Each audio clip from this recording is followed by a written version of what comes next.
Well, recently, the business that I'm part of, we just decided that what we do is media magic. And that was because for many years as an artist, as an entrepreneur, as a technologist, some of even my closest friends were never actually sure what the hell I actually do. So magic's a wonderful word because it conveys something, and it's the emotional connection that's missing sometimes from the technical projects. But really it depends who I'm speaking to. Artist is a good word because while I am a small business owner, while I am co-owner of a very entrepreneurial activity which was designed to support arts, that's not how fundamentally I see myself in the first instance, because it's the business is to support the creative arts. Was at the right time at university, and there was this new world opening up, and I got very excited about it. But I got excited about it in the context of what I was doing at the time, which was being in a uni band, spending every waking hour writing music and jamming and playing, and I just thought, what an awesome platform for performing, for creating work.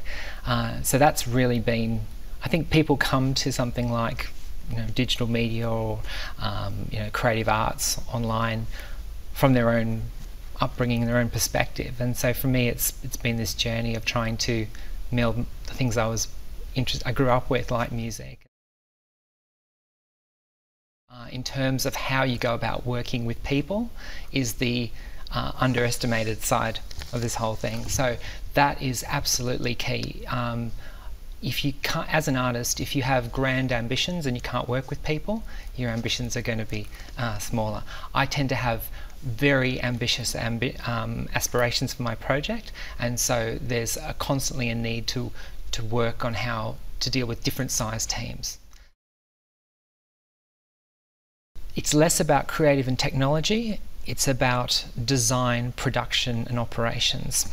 In other words, you can take a very creative approach to your use of technology, and you can take a very non-creative approach to use of technology, and there's a time and place for different things. So for example, the overuse of statistics and analytics when it comes to analysing how people behave around technology is arguably an example where there are certain skill sets around that are not necessarily deemed creative, but at the same time one of the most creative, one of the easiest ways to mesh the two is to look for new relationships.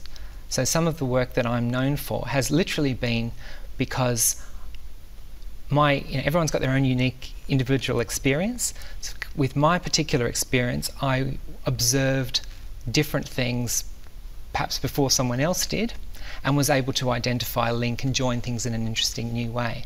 So creatively you can do that with any kind of technology, and you don't necessarily have to understand how the whole technology works.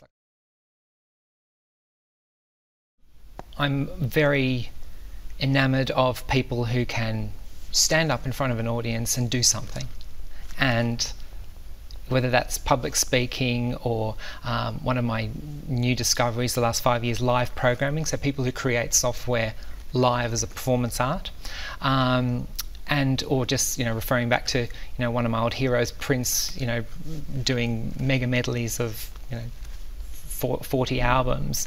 I think there's a real opportunity for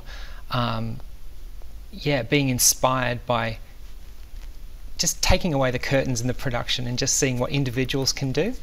But that's not to say I'm also very inspired by, I have quite commercial tastes in some respects. I mean, I use the term artist quite deliberately, even though I am quite a commercially minded person. I very rarely ship art, I very rarely exhibit art, and I'm also very drawn to the big creative commercial outfits, blockbuster productions that manage to convey a particular emotion or an aesthetic. I find that very inspiring as well. But it all comes back to the people. I'm very interested in what individuals and teams manage to produce that excites you.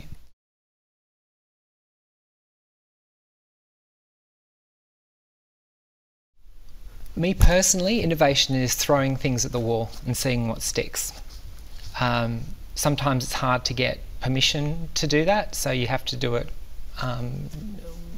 unobtrusively. But it does have to. It's that element of risk tied in with not knowing exactly what you're going to be doing, and that's where, coming back to this idea of live, so it's about, there's an improvisational aspect to it.